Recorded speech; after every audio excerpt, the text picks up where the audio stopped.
Hey friends, hey! Welcome to Cody in the Classroom. I'm Miss Victoria. And I'm Cody.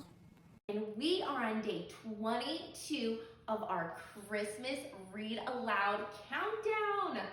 Oh my gosh, look at all these fun books for us to read. Okay, number 22. I wonder what book it's gonna be. Ghosts of Christmas Past, and it's a little Tangled story. Let's see what this is about. Having spent all her life locked in a tower, the only Christmas Rapunzel has ever known has been scary and miserable. Will Flynn be able to show her how wonderful Christmas really is? Oh my gosh, I hope so. Cody, will you read this story to us? Ghosts of Christmas Past. It should have been a joyous time. Christmas was coming. Rapunzel's very first Christmas since returning home to the castle. For the past 16 years of her life, she had spent every Christmas locked away in Mother Gothel's tower. The castle halls were decked with boughs of holly. The butlers had just chosen the royal Christmas tree. Everyone was doing their best to spread the festive cheer. Even the grumpiest townfolk were merry. But in the royal family, one person was not ready for a happy Christmas. "No way, said Rapunzel. "I refuse to celebrate Christmas." "What?" cried Flynn. "Why don't you want to celebrate the most wonderful time of the year?" Rapunzel looked shocked. "Wonderful?" she said. "I think you mean terrifying." Flynn was confused until Rapunzel shared her memories of Christmas spent in Mother Gothel's tower.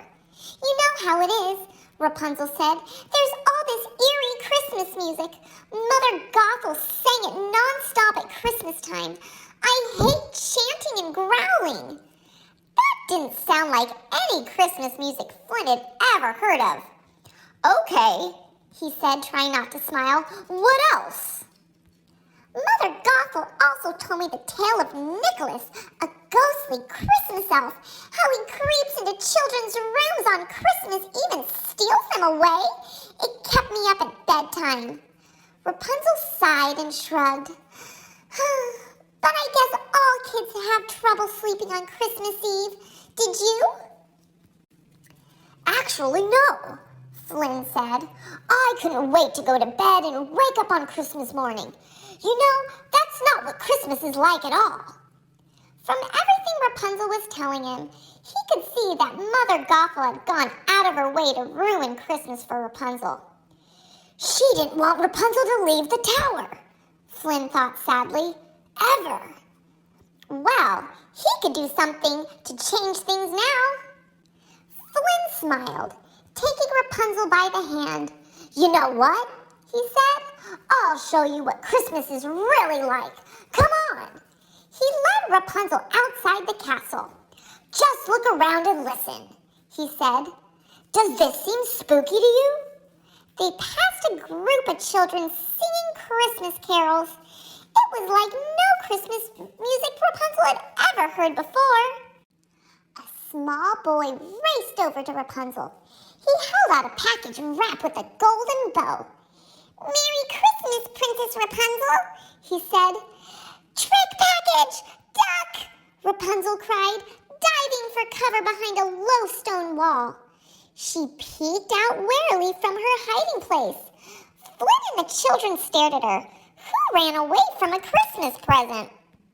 "It's not a trick," Flynn said gently. "Just a gift." He opened the box. Inside was a hand-woven crown of evergreens. Slowly, Rapunzel stepped out from behind the wall and took the crown from Flynn. She placed it on her head. "A real Christmas gift?" she asked as if she'd never heard of such a thing. "Not an exploding trick package?" She knelt by the little boy and took his hands in hers. "Thank you."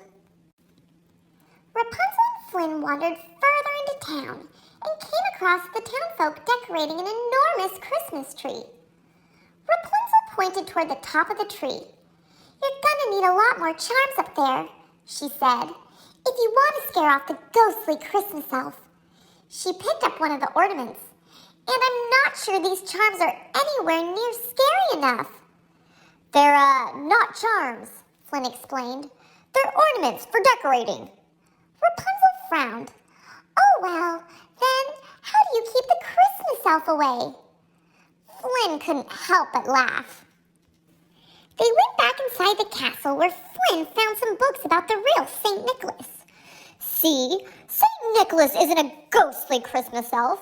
He's a jolly old fellow who travels far and wide on Christmas Eve, bringing gifts to all the boys and girls. Flynn showed Rapunzel drawings of a smiling bearded man carrying a sack full of presents. Definitely no kidnapping. Rapunzel and her chameleon Pascal looked at each other. To think of all those Christmas Eves they'd spent huddled together, too afraid to sleep.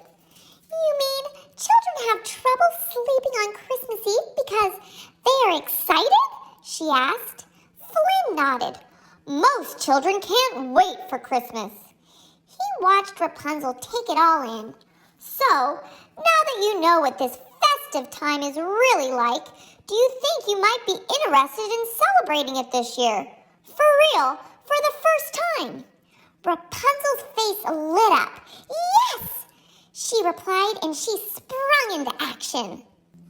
For the next few weeks, Rapunzel lived and breathed Christmas, enjoying everything that the season had to offer. Everything she had missed out on while living in the tower. In the castle kitchen, she helped bake dozens and dozens of crumbly Christmas cookies. She learned every word to every Christmas carol she had never heard before. She decked every undecked part of the hall with garlands and ribbon, and for the first time, she made beautiful, not spooky Christmas ornaments. Finally, she gathered paper, ribbons, gift tags, and carefully wrapped handmade presents for each member of her family. She could hardly wait until Christmas to see them opened. By the time Christmas Eve arrived, Rapunzel was exhausted, but very happy. Rapunzel's father, the king, proposed a toast. For years, our hearts have not felt entirely whole at this time of year. He paused. An important part of them was missing. He smiled at Rapunzel. The queen raised her golden goblet and added her own words to the toast. But now, for the first time since you were born, Rapunzel, this Christmas is a joyful one for all of us. Rapunzel couldn't agree more. Surrounded by her loving family in front of a crackling fire, she could not imagine a better Christmas. Rapunzel sighed happily and flopped down next to Flynn on a cozy sofa. Thank you for all of this, she said. I really should be thanking you, Flynn admitted. You know, this is my first Christmas with a real family. All those years I spent growing up in an orphanage. I knew what Christmas was supposed to be like, but it somehow never felt that merry, until now. Flynn and Rapunzel sat together in front of the fire, but before long, Rapunzel fell asleep. It had been a wonderful Christmas Eve, and there would be many more like it for years to come. The end. I hope you enjoyed the story. Happy holidays and have a beautiful day.